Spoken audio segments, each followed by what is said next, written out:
Alright, so I was talking a lot recently about tubes in one of my groups that I'm in on Facebook.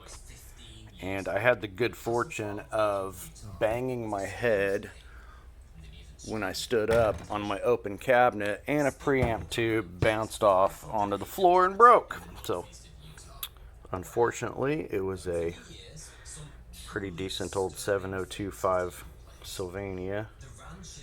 I believe that's what it was. Anyway, so I went ahead and took it apart. But when you look inside of a tube, you'll see that there's two plates. There's two triodes inside of each tube. And there you've got a mica spacer there and there. That spacer keeps all the parts centered within the glass tube, and so they don't move around. On some power tubes that go microphonic, if you look inside, there'll actually be some metal tabs that provide a spring against the surface. Over time, those metal tabs and heat, they'll get annealed a bit and softer, and then a shock can cause the little springy legs to bend back and lose their tension, and then the whole structure inside can wobble. If you tap a power tube, you can hear it doing, doing when that happens. But anyway, I went ahead and took this apart. Here we can see the tube pins. They go through the glass base. Pretty self-explanatory. Then the cathode, the heaters, the grid, the plate, all connects to this. Here's what the mica spacers look like. On most tubes, there's going to be two of these stacked on top of each other, so they're stiffer. Mica is a really neat material. It's actually not man-made, it's actually natural. It's sliced out of a rock-ish, quartz-ish material or whatever. It's neat stuff.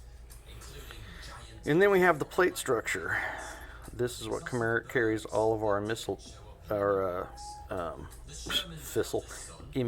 emissive material right there.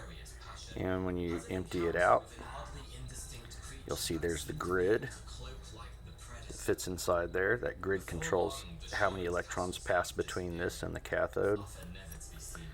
Then if you, inside of that grid structure is the heater. And, yep, it's run. But that wire wound grid, that is what... Jesus, these things are magnetic. Wow. And I'm one-handed with my phone right now. So we'll take that out of there. This is fun.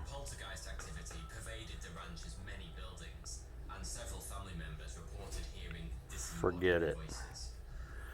So anyway, inside of that grid frame, which I am damaging the living shit out of my little demo piece, is a... I'm not going to use my teeth on that because there's no telling what kind of bullshit is going on in there. I'm sure there's some lead and some mercury. And there's our cathode. The cathode is a coated piece of metal tube with a slight bit of, it's not emissive, that coating right there is insulative, so it insulates it. So when this touches that grid, there's a minimum of spacing at all times between this cathode and that grid, and it gets a little ashy with time. And then inside of that cathode right there, that's a tubular structure with an insulation, and it heats and emits all the way around and through this grid into the widest part of the plate around it.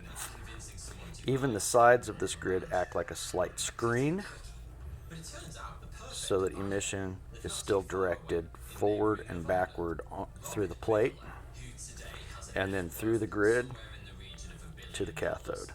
Then inside of that, it's probably a little, well, I cut it so it's going to be hard to get out. There is the heater, and it is a little tiny guy there. And where's my? There it is.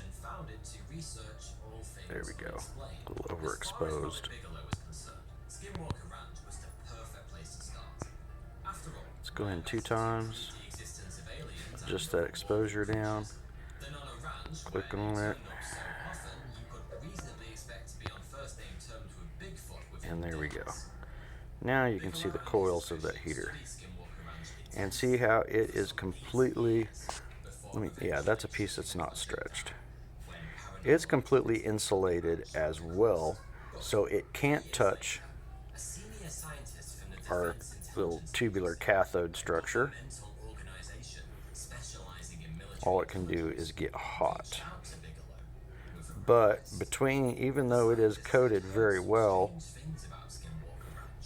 it can still have a little bit of heat-induced and voltage-induced low resistance between the two. The resistance between these two parts can lower on the inside, and capacitance is built up between this and that as well.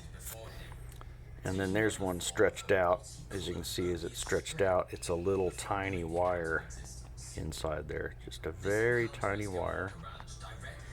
If you pull on it and stretch it out, the material will fall off, and then you're left with just a very, very tiny double helix wire there inside of it. So yeah, that's our tube structure. Here's one here that I didn't take apart. That's your getter. This getter contains material that enhances the vacuum of the tube. So what they do is they pull this tube down into a vacuum and then seal it all off.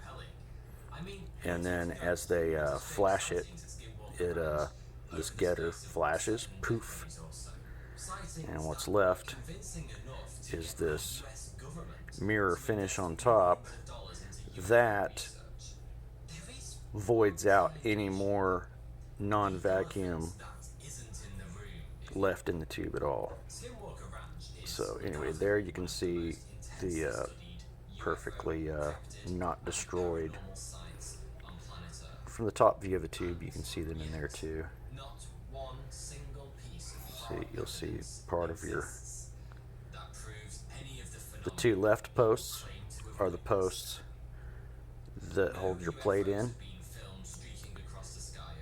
You got insulative tubes going through that, coming out the bottom, and then connecting together to form your plate. Here you just got one connection to it, because that's all you really need. Then there you've got in the middle, the 2 on either side.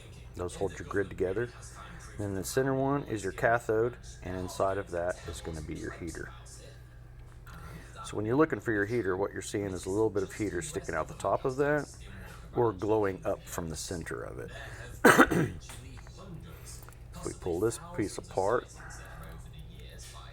let's just slide that plate off of there.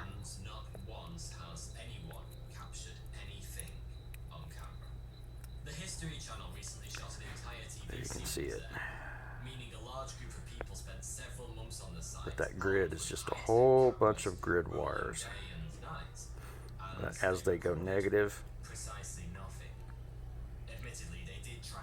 it'll slow it down. And there you go. That's the structure of a tube inside there.